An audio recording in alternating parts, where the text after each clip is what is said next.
بہت سے لوگ کہتے ہیں کہ انہیں قبض کی بیماری ہے جسے عام زبان میں پائلز، ہیمورائڈز یا کانسٹیپیشن کہتے ہیں، لیکن یہ اپنی نوعیت کے لحاظ سے مختلف ہو سکتی ہیں۔ عام زبان میں ہم اسے قبض کہتے ہیں۔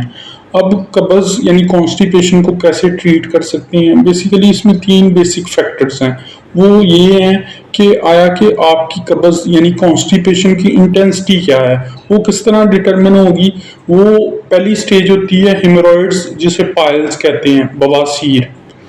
دوسری ہوتی ہے انال فشرز بن جاتے ہیں یعنی زخم ہو جاتے ہیں آپ کے اینس میں، پخانے والی جگہ کے اندر۔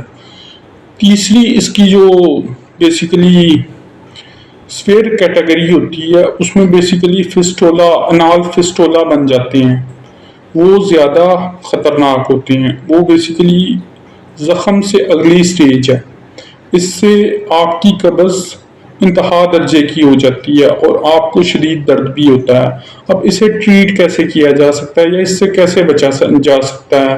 اس کا بہترین حل تو یہ ہے آپ اپنا جو لائف سٹائل ہے اسے سیڈنٹری نہ بنائیں، یعنی ایسا لائف سٹائل نہ ہو کہ آپ ہر وقت بیٹھے رہیں جیسے چیئر پر، یا پھر آپ گاڑی میں سفر کریں یعنی آپ کو پیدل چلنے کا موقع نہ ملے، ایکسرسائز کرنے کا موقع نہ ملے، یا پھر آپ گھر آئیں تو بیڈ پر رہیں یعنی بیٹھے ہوئے ہیں، کوئی آپ کی فزیکل ایکٹیویٹی نہیں ہے، تو یہ پرابلم کریٹ کرے گی۔ اس کا بہترین حل کیا ہے کہ آپ ایکسرسائز کریں، آپ واک کریں، آپ HIIT کریں اور ایک ہیلتھی فزیکل لائف سپینڈ کریں، تو پھر آپ کانسٹیپیشن، پائلز یعنی ہیمورائڈز اور ہر طرح کی جو قبض ہے اس سے بچ سکتے ہیں۔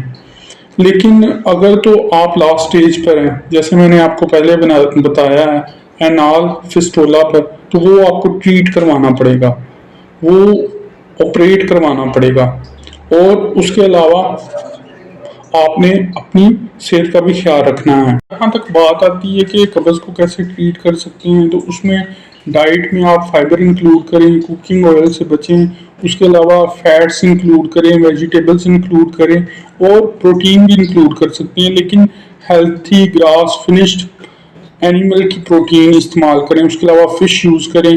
جتنی زیادہ آپ نیچرل ڈائٹ یوز کریں گے اس کے مطابق آپ کانسٹیپیشن سے اپنے آپ کو بچا سکتے ہیں۔ اس کے علاوہ ایکسرسائز کریں۔ اس کے علاوہ آپ کوشش کریں کہ جو دیسی لائف سٹائل کے باتھ رومز ہیں یعنی لیبارٹریز ہیں وہ یوز کریں۔ کموڈ پر بیٹھنا ایک تو آپ کے لیے فائدہ مند بھی نہیں ہے اور اس سے بیسیکلی کانسٹیپیشن بڑھتی ہے، کم نہیں ہوتی۔ تو یہ احتیاطی تدابیر اگر آپ اپنا لیں گے تو کافی حد تک آپ کانسٹیپیشن سے اپنے آپ کو بچا سکتی ہیں۔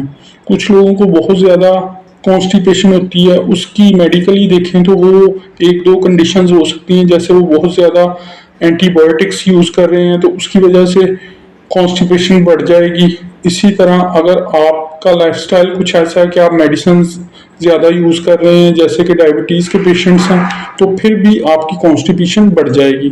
تو آپ جتنا نیچرل وے میں اپنی زندگی گزاریں گے اتنا ہی آپ کانسٹیپیشن سے اپنے آپ کو بچا سکتے ہیں۔